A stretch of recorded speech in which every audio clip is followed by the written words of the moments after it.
వందే మాతరం భరతమాతకి వందనం చేస్తున్నాం. ఈ పదం ముస్లింలకి నచ్చలేదు.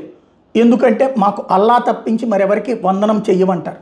అందుకని మన స్వతంత్ర పోరాటంలో కీలకమైన నినాదం, కీలకమైనటువంటి గీతం ఒకప్పుడు స్కూళ్ళల్లో ప్రారంభంలో వందే మాతరం కార్యక్రమం ఇదే స్కూలు ముగిసిపోయాక జరిగే పెరేడ్లో జనగణమన నిరంతరం సాగేటటువంటిది. ఆ తర్వాత నిశ్శబ్దంగా వందే మాతరాన్ని పక్కన పెట్టారు. ముస్లిం పెద్దలతో జాగ్రత్తగా కాంగ్రెస్ పార్టీ కుమ్మక్కై చేసుకొచ్చినటువంటిది.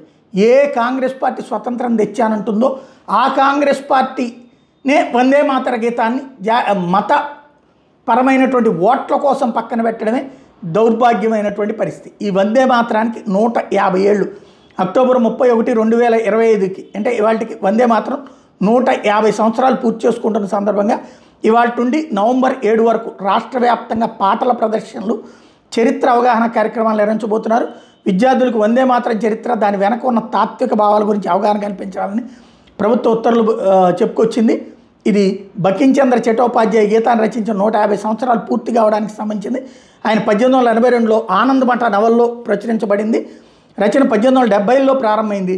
రవీంద్రనాథ్ ఠాగూర్ 1896లో మొదటిసారి ఈ పాట పాడారు. దేశవ్యాప్తంగా పాటల ప్రదర్శనలు, చరిత్ర సెమినార్లు, సాంస్కృతిక కార్యక్రమాలు నిర్వహించబోతున్నారు. కోల్కతాలోని రాజ్భవన్లో ప్రత్యేక ఈవెంట్ కూడా జరగబోతున్నారు. ఇది ఎవరు చేస్తున్నారు?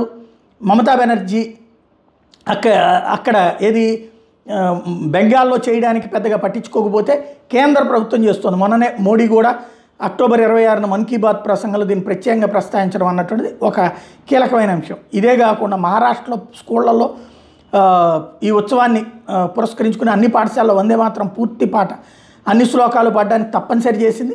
ఇప్పటిదాకా సాధారణంగా మొదటి 2 శ్లోకాలు మాత్రం పాడేవాళ్ళు. ఇక మీద మొత్తం గీతం ఆలపించాలి. అక్టోబర్ 31 నుంచి నవంబర్ 7 వరకు ఈ కార్యక్రమాలు నిర్వహించారని ప్రకటించారు. వాస్తవంగా మరాఠీ భాష మరియు రాష్ట్ర గీతం జై జై మహారాష్ట్ర మధ్యాన్ని కూడా తప్పనిసరి చేశారు. వందే మాతరం జాతీయ గీతంగా ఫోకస్ చేసుకొచ్చారు. 1950లో భారత రాజ్యాంగ సభ ద్వారా జాతీయ గీతంగా ఆమోదించబడింది. స్వతంత్ర సమరయోధులు దీన్ని యుద్ధమంత్రంగా ఉపయోగించారు. 150 సంవత్సరాలు కూడా ఇది ఐక్యత, ఆత్మనిర్భర్ భారత్ వంటి విలువలను ప్రతిబింబిస్తోంది. సమస్యల్లో ఏంటంటే దాన్ని మన పాఠ్యపుస్తకాలను తీసేసాం. మహారాష్ట్ర ప్రభుత్వం మాత్రం కాస్త బాధ్యతగా ముందుకెళ్తోంది.